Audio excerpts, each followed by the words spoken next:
It's my understanding that there are only 3 milk-producing dairy farms in Loudoun County now, correct? I'm not exactly sure, and then like our farms in Monroe and Loudoun County both, Right. the Crons are kind of in both counties. John's farming in both counties. Okay. Billy Bob Barr Is in Loudoun is in County. Loudoun County. Yeah. Is there not any Might on be the north another side of the river? No. No. Really? There's UT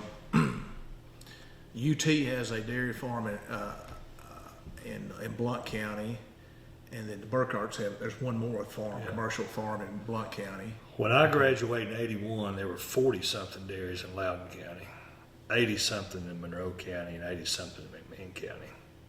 And now there's about 80 something in the whole state. And if you go down Pond Creek Road, one time I counted there were 12 or 15 dairies on Pond Creek Road. Yeah. Yeah. And when we were in high school, Darryl, there's a whole lot of us that lived on yeah. dairy farms. Yes. Folks, our classmates, Yeah. a lot of them, were raised on dairy farms. Now, even though, let's say we have 3 or 3 or 4. 4, Whatever in it is. Loudoun County parts. I understand that Loudoun County, though, is the top milk-producing county in the state of Tennessee. So, with that, why do you think the dairy farm, the family dairy farm, why do you think it's dissipated so much through the years? It's not just Tennessee. Now Tennessee may Right. be a little more extreme than other. Darryl, the industry is consolidating like a lot of businesses in America. Uh-huh. You get big or you get out. And agriculture is the same way. Farms are consolidating. The efficiencies of size, if you don't reap those benefits, you have a lot tougher time competing. The price of real estate, the influx of people coming in here, and the value of land Yeah. makes it difficult to own and farm. There's lots of reasons, but it goes back to economic things. Farming is a lot of hard, dirty work, Mm-hmm. and so folks could make a living doing something else Yeah. or something, and then of course real estate's gotten so high. Right. The value of land, and it's worth more maybe not to farm it than it is to farm it. Mm-hmm. So, as far as your family farm,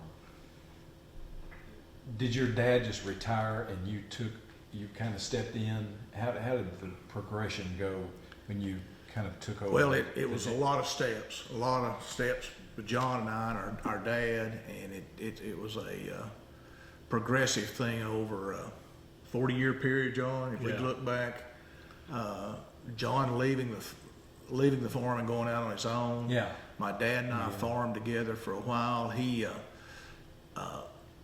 slowly stepped back doing less. Our dad never had real good health. He had some health problems. Okay.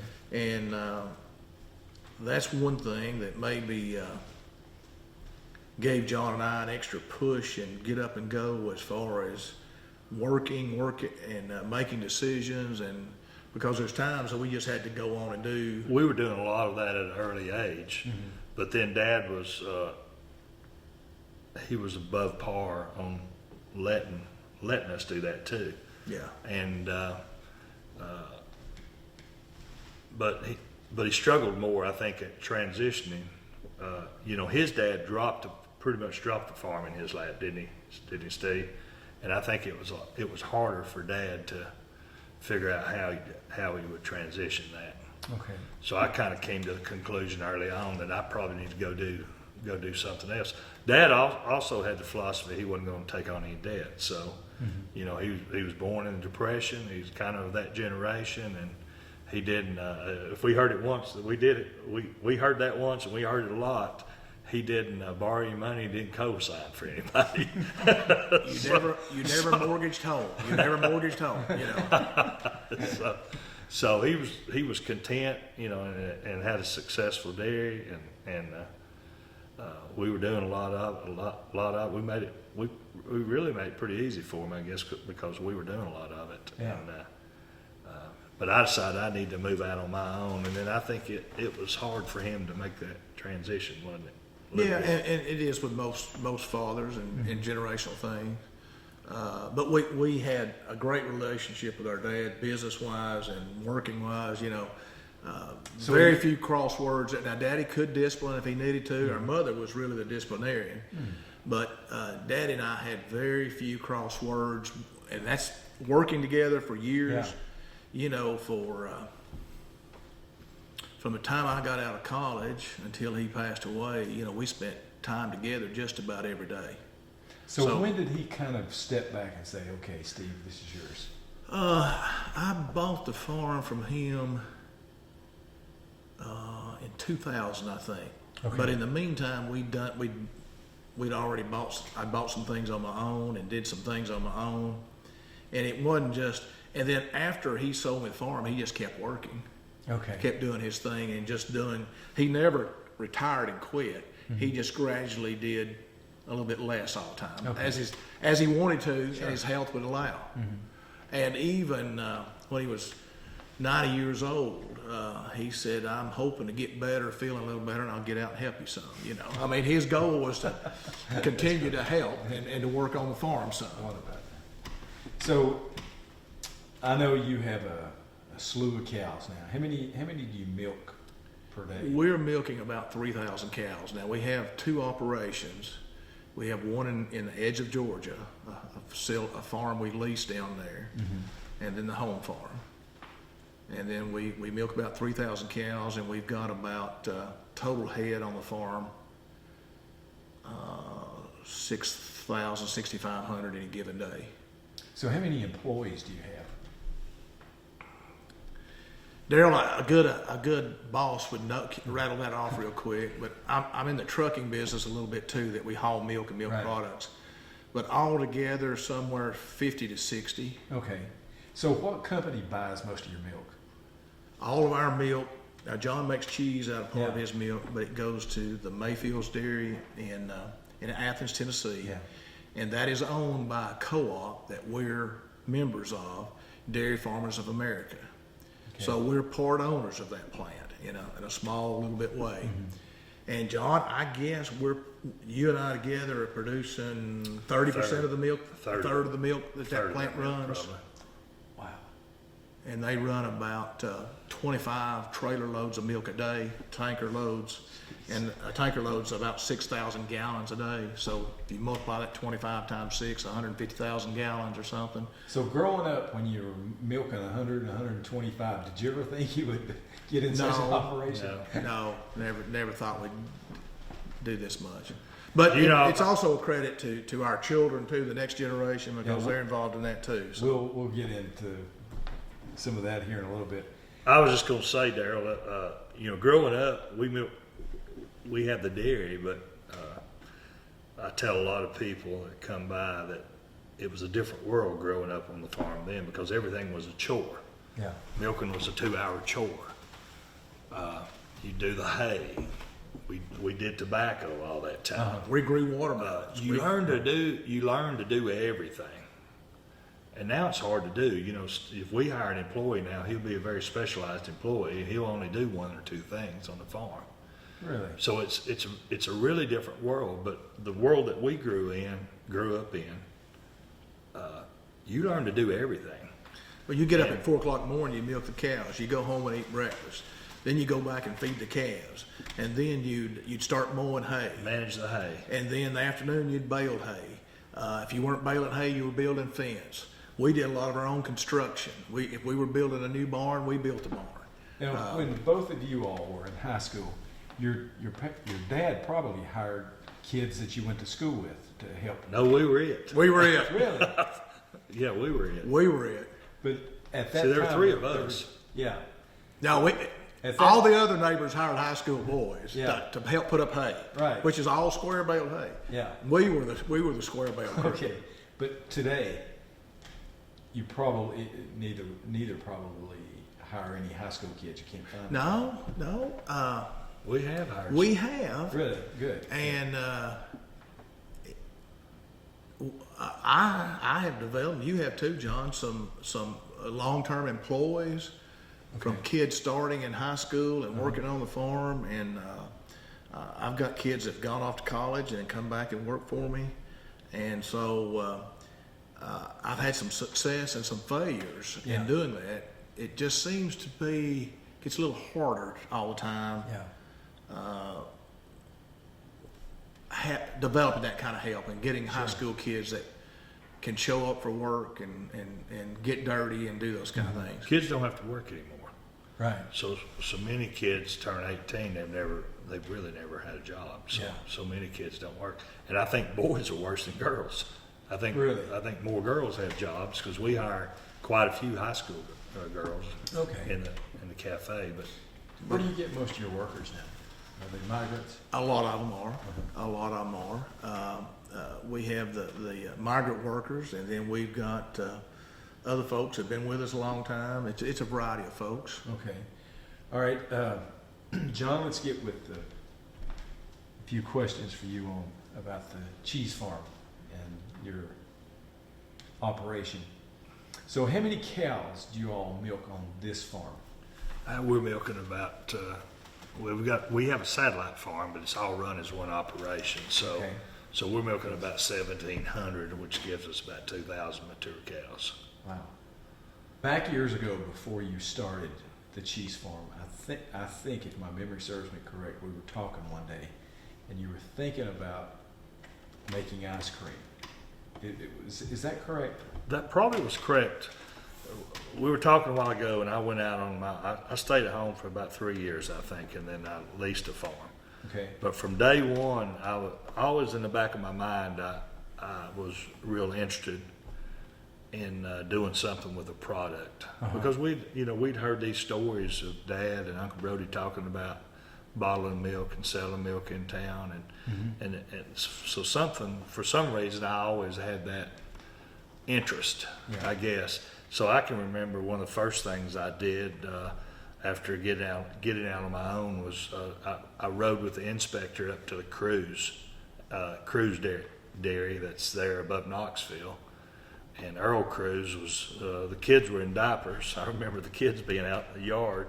Colleen is the baby, and she's now running that business. But I remember going up there just out of curiosity more than anything to see what they were doing.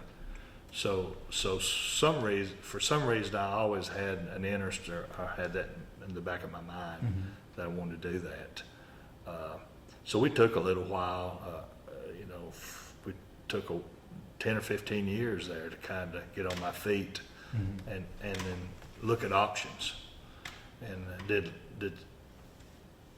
that traveled around quite a bit looking and seeing what different people were doing. Okay. So what year settled did- on 98, 97 we decided, 97 I decided that cheese is what we need to be doing. Okay. And took a cheese course and spent a little time in a little cheese plant here or there, and kind of figured out what I thought I could do. And, Where was the cheese course?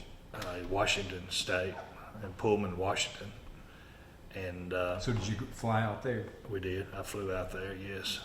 Flew all the way out there, and I had Steve. I don't know if you ever heard this story, but there's a little redhead girl in the class, and she was the Keller's daughter from Blount County. Really? There were about 10 in that class, and I couldn't go all the way across the country, and still had a neighbor up there in that class. But How long did the class last? it's just a week. Okay. It was a week of intense studies, Okay. and then we spent a day or two in cheese making. And but I kind of I came back from that and said, well, I think I can do that right there would be pretty good. And the beauty of cheese is that it worked. Ice cream doesn't work with the dairy farm very well. It doesn't. And in my business strategy, I always wanted to do. We grew up playing Monopoly, and you want to do things that complement what you're already doing. Yeah.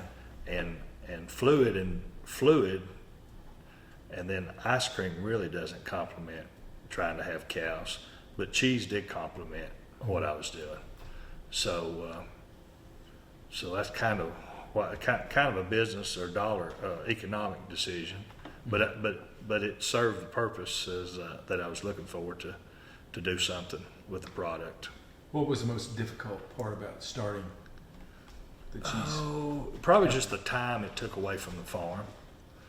I had a couple key people that kind of helped me get that off the ground. Okay. And one of them, after I got him trained, he had a had a glioblastoma brain tumor and died within about 6 months. And it just took a lot of time. It took me away from the farm Sure. a lot. So with the milk that you produce, what percentage of that milk goes to making cheese, and I suppose you sell the rest of it to Mayfields? Yes, it goes to the Mayfield plant. At that time, when we started, it would have been, I probably was milking 400 or 500 cows then, I guess. Okay. And we're probably putting 100 to 200 cows of production in pretty quickly there. And but the farm's grown a lot faster than the cheese has grown. Okay. And I think what I figured out real quick is I migrated back. I realized real quick I enjoyed the farming side of things, Did you? and not so much the inside cheese side of things. Although I did enjoy the cheese business, I just didn't enjoy being tied up inside. Okay. And so my strategy there was to stabilize that business until some of our youngsters kind of decide what they wanted to do. Yeah. And then I spent my time growing the farm and the farm side of the business. Okay. And fortunately, our oldest daughter always, by high school, she was always coming back. She was doing her social media even in high school, and that was always her intention to come back into that business. Okay.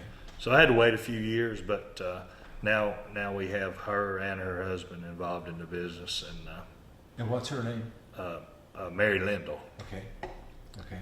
And Max is her husband. So they're both involved in that. And of course, then you have to get through weddings. Steve has experienced this. You have to get through weddings and childbirths and all kinds of other things that interfere with me doing business, But we appreciate all that too. But So who we'll make 300,000 pounds of cheese, and we'll produce 60 million pounds of milk. So about 5% now it goes into cheese. About 5% of our production. Okay. Okay. Who's your largest customer? We are. So we have a retail store on the farm here, Yeah. and then we have a large holiday gift business, and then we have stores like Food City, Kroger's. Calhoun's for a long time was one of our largest customers. Okay. But we have different distributors and different farm store type businesses that retail our cheese, like wineries. A lot of farms now are getting into the beef business. A lot of the farms have retail operations now. Okay, Steve, what's the most difficult part of your job?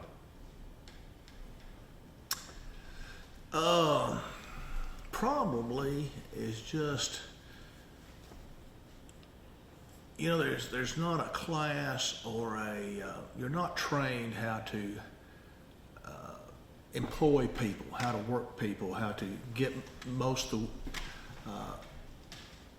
keep everybody happy, and everybody's different. Just being the boss is hiring and training, and that's the hardest part for me, because I would rather be out on a tractor bush hogging than I would supervising employees. And so everybody's an individual. Everybody likes to be treated a little bit different. Everybody has different goals and ambitions, different situations, different requirements. So I've never thought I was real good at managing people. And that's something I'd like, and they really don't teach a class on that, and so it's like being a principal in a school. What makes a good principal? It's how he handles his teachers and his staff, and how much work he gets out of them. Yeah. And so that's the difficult job for me, keeping and maintaining a good workforce, training them. Training is continual, and developing leadership and getting people to improve and do a better job all the time. It's a real art to manage people, Sure. and it takes a certain kind of personality, and I don't know if I've got that personality, to be honest, but that's my biggest challenge. And then, farming, you've always got the challenge of the prices. Your inputs are always getting higher, your outputs a lot of times are getting lower. As far as revenue, you're dealing with the weather, you're dealing with all these things that farmers have always dealt with. Yeah. So that just kind of goes along with it, and there's not a lot you can do about some of these things. But managing people is my biggest challenge. All right. How about you, John? Same It's question. exactly the same thing. If we were good at that, Daryl, we'd be teaching or coaching or it's not fun for me. I enjoy having a project, but it's not fun to manage a bunch of people on Yeah. a project. And I've always said, your boys are the same way. I think our next generation are a lot better at that than we, just because they've They've had more been experience. more with it. social, they're more, kids are more interactive, I think now, or a lot of kids are. Well, let's go in the positive direction. And what is the most rewarding part of your job? I think the most rewarding, the farming's this way. You do some things that you see instant success or instant gratification. And you're going to build a fence. I remember Junior Murray was talking about helping Uncle Brody build a fence, and Uncle Brody would say, by the end of the day, Junior, we ought to get to right down there. And that's right. So some of the things is like that. You come in and you accomplish something. You can see what you did at the end of the day. It makes you feel good. You accomplish something. Well, on the other hand, we put out a crop or we breed. We made an animal today that we don't have a result from that animal for 3 years. So, but in the end, you can sit back in 3 years or 5 years and say, "Wow, look what happened. Look what we got accomplished." Yeah. So that's the greatest thing for me. I've kind of always been a projecter, so you can say, "Well, we got that done. We're ready to move on to another project." So For it's very, me- very gratifying from that standpoint. Yeah. There's lots of things that are gratifying in our line of work here, and John mentioned several of them there. But taking a high school kid and watching him maybe become a good employee, learning some skills, watching them grow and become a better person and a more skilled employee, and developing that employee, that's very rewarding for me. A lot of people, as we get farther away from agriculture, as the general population gets farther away, it's very rewarding, Daryl, to put a seed in the ground and watch it come up. Sure. It's very rewarding to breed a cow, mate a cow to certain genetics, and see the results of that offspring, see the cows that are much better today than they were 20 or 30 years ago. It's rewarding for me to buy a farm and clean that farm up and put it into production, and seeing a piece of land, a farm that was producing nothing, then all of a sudden it's producing. Sure. And it's rewarding, and that's a long-term investment, a long-term job. But it's we've had to work awful hard, and I told somebody the other day. Of course, farmers don't ever retire; they just keep going. And we're at retirement age, and all our friends are retiring, and you have that conversation. But we like what we do. But John and I, we've probably averaged working 80 hours a week since we got out of college. Yeah. And we were working 40 hours a week after we were 12 years old or so. Yeah. So we've worked but that's what we like to do. And I think the most you know. rewarding is watching, having children. You got all your children involved in the business, but getting your children raised the same way. A lot of the farm stuff goes on, but it takes a long time, and then getting some of them in the business and watching them grow in the business. And then in Dad's case, he got to see his grandkids do that to a certain extent too. So that kind of gets better and better, I think. So is Mary Linda, is she the only one that's working? Charles, we have a son, our fourth child, Okay. is involved in the farm. Okay. Now, what does he do on the farm? He manages the dairy herd now. Okay. So he probably has 25 people under him.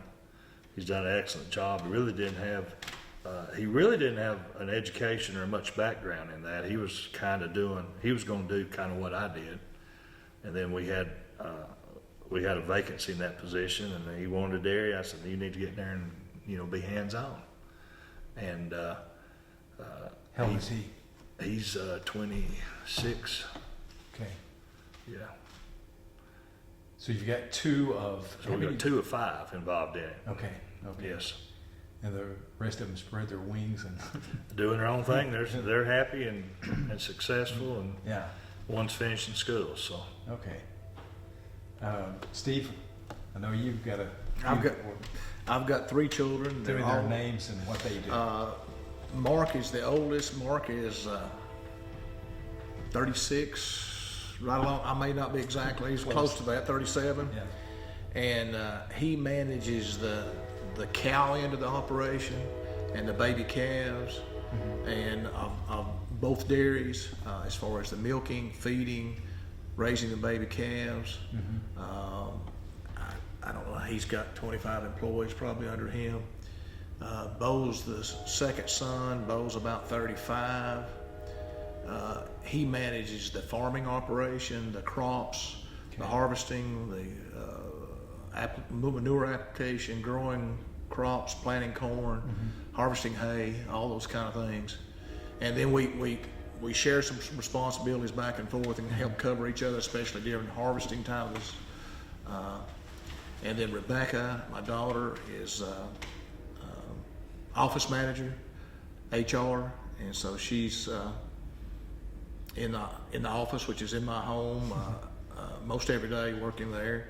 Her husband works for us full time on the farm, and he's got a lot of responsibilities going in different directions. And What's his name? Trey Dyer. Okay. So, and then my oldest grandson is just finished kindergarten, and he's working half a day, 5 days a week at the calf barn. So I got a report today from his Sunday school teacher that he's just making $1.45 an hour. And I don't know how they came to that, but I told his Sunday school teacher to tell him that's more than he's worth. So anyway, so we're starting the next generation. Oh, that's great. But Daryl, it's very rewarding to work with your dad, your granddad, your children, Sure. your grandchildren. That's a unique opportunity that is, historically, it's been the way families and business and agriculture has gone. We've gotten away from a lot of that. Yeah. And, what can be more rewarding for a kid to work with their grandfather? That's right. Or a daughter or somebody to work with their grandmother, learn things. So we're getting to reap a lot of those benefits. That's great. So if you were mentoring new farmers, what would you tell them the most important part, important characteristic, important whatever, to be successful as a farmer? Well, I think you need to enjoy. You've got to really enjoy wanting to do it, and I think that's the case with any career. To be successful, you've got to really take all the bad and good, but still enjoy it all. Enjoy the experience. It's the getting there. We were projectors as kids, and it was always a lot more fun building something or doing something. And once you had it, it wasn't near as much fun. But we built tree houses and dams and everything else, forts in the hay. The enjoyment is the doing. Yeah. You need to enjoy. If you don't enjoy doing that, you need to do something else. Well, I think a lot of people in a lot of businesses, Daryl, and agriculture is one of the worst as far as they don't look at the economics of it. They don't think about, and so any kind of business, if you can't make money doing it, there's no use trying it. I mean, Right. Now some people can afford to do things as a hobby, and they do. But as far as starting a farm or something, if you've got to look at economics. And a lot of times, just because it works on paper doesn't mean it'll work. But if it doesn't work on paper, it's probably not going to work. Right. So a lot of people overlook that. Yeah. I think Steve and I both have taken a little bit of grief through the years from the industry of doing more and more, and it's not a selfish thing. It's to be viable. It's doing what we enjoy, to do more of what we enjoy doing, but it's being economically viable. And I think that's the reason we're two of the dairies left here in the county, and all the rest of them are gone. Yeah. They need to be growing in size, but you need to be growing and getting better. And so if you're not doing that in dairy farming or agriculture period, pretty soon you're going to be out of business. And so Somebody's going to do it. somebody's going to do it. And They're you know, gonna we're in competition with each other all the time. We're in agriculture, we're in competition to grow food cheaper than our competition. Right. And if our costs get out of whack, or if we're not efficient enough, we're going to be out of business. Okay, since we do have limited number of dairy farms now, so where is the competition? Well, it's out of state. Okay. It's here. There's a big pocket in South Georgia. There's a big pocket in Indiana. There's a lot of milk produced in Kansas and Texas, and that milk can get on a truck and be here in a day or half a day. And so the competition's from out of the area. Okay. And we have failed as a state in the dairy industry state to modernize and grow enough to stay competitive. Some areas have done that, have grown the business and stayed competitive and gotten bigger and better. When you say modernize, what would an example of that be? Well, it's Technology. technology, more modern facilities, modern equipment. You know, we're just like any business. We've got computers. John's got robotic milkers. We've got technology. You know, we're keeping up with genetics, 6, 8, 10 generations of cows, and we're mating. You know, there's just technology's unlimited, and then this AI is going to be. We can't even comprehend what all we're going to be doing with AI in 15, 20 years. So are a lot of farms using the robotics now to milk? Just 1 or 2%, probably 1 or 2% of the cows. So you're at the front of it then. Yeah. But that's just one type of technology. All this GPS, you know, there's a tractor running down in Polk County on a sod farm that nobody drives. Yeah, we're just a few years from that. It's a driverless tractor. We've got drones that are doing a lot of our spraying crops. Do you have any drones? I don't have, but I hire somebody that's got them. Okay. So the technology, and it's always been that way. Technology changes, and if you don't adapt new technology, you're pretty soon out of date. And we're in times when technology is changing quicker. Give you an idea, this is an easy one to understand. Not that you need an easy one to understand, but this, a few years ago, the technology on a 12-row corn planter, you know, by using a GPS mapping system that we all use on our phone now to go somewhere, it would identify where you've already planted. Okay. And if you came into a row that was planted at an angle, it'd start cutting the planter off, cutting the units One row off. at a time. One row at a time. The first year we used that technology, it cut my seed cost by 10%. Because we have little fields and little odd shaped fields. But 10%, if we can reduce anything 10%, we've hit a home run in our industry. So just keeping up, you know, making the investment and learning to use it and keep it, you know, and changing. That's good stuff. The other thing that we do and we're proud of, Daryl, is milk's a great product, and folks are realizing, you know, milk kind of got a bad PR there for a while, the fat in it and that kind of thing. Of course, where can you eat something else that's 3.5% fat? And that's whole milk. And then the protein, the amino acid is it's great for children. It's great for growth, strength, muscles, bones. It's a good product that we ought to be consuming, and it's making a comeback. Okay. And then people like to eat cheese, people like to eat ice cream. Butter sales are just exploding. People realizing that butter is good for them. Yeah. And so we're producing, I don't guess there's anything such thing as perfect, but it's a real good quality food for the human race. Yeah. And so we're quite proud of that. Sure. Last question. Since you know it's coming, I'll ask you first. What do you want your legacy to be? Oh, Darryl, that's a hard one. And my legacy, I want to be remembered as a good businessman, an honest guy, a good Christian. I want to be remembered as somebody that would take time with younger folks and mentor some young folks. And I hope I've been a good father. I want to be a good grandfather. I want to leave my farm, my land in better shape than when I got it. I want to see improvements to the soil, to the land, to the farm, to my cattle. I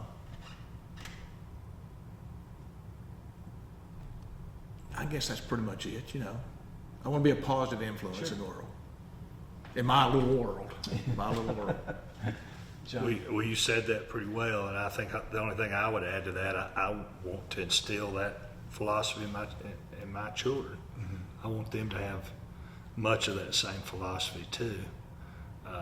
So if we can do that, if we get 2/3 of that done, we've done a pretty good job, I think. Sure. But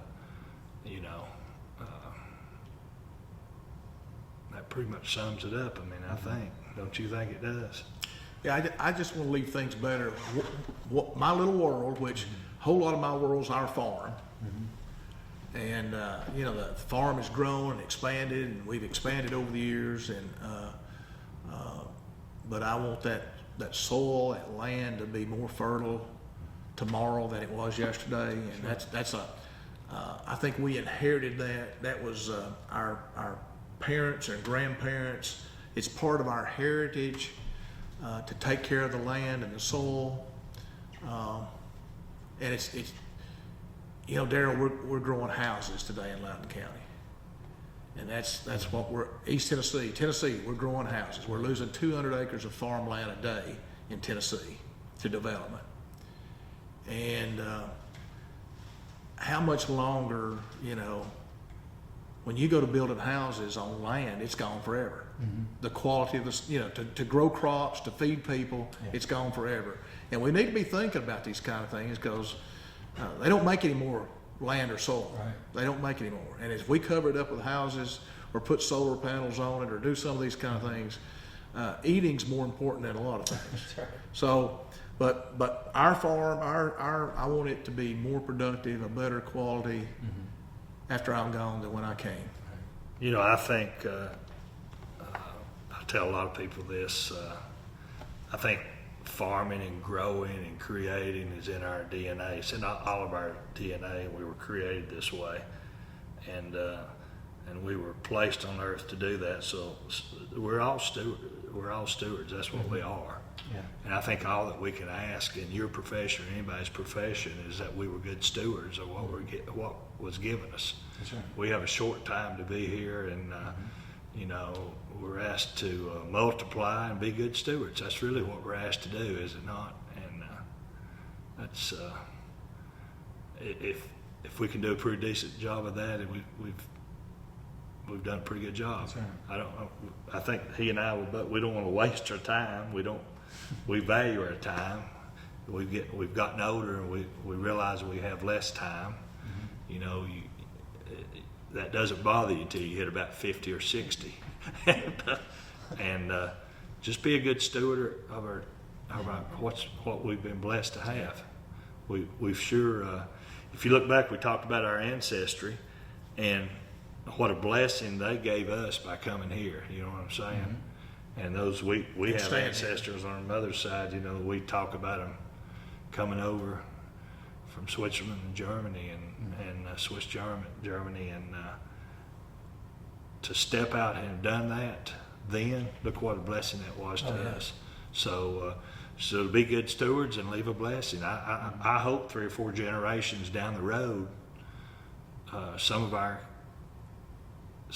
offspring will say, well, you know, he sure blessed the family by Sure. doing all that, That's good. by That's doing good. what he did. Yeah. So, Well, guys, I want to thank you all so much for spending the afternoon with me. Well, thank you, Darryl. Great stories, and again, these are treasured legacies that you are leaving behind. Thank you. Darryl, we appreciate you doing this. It's you've taken on a big undertaking right here, so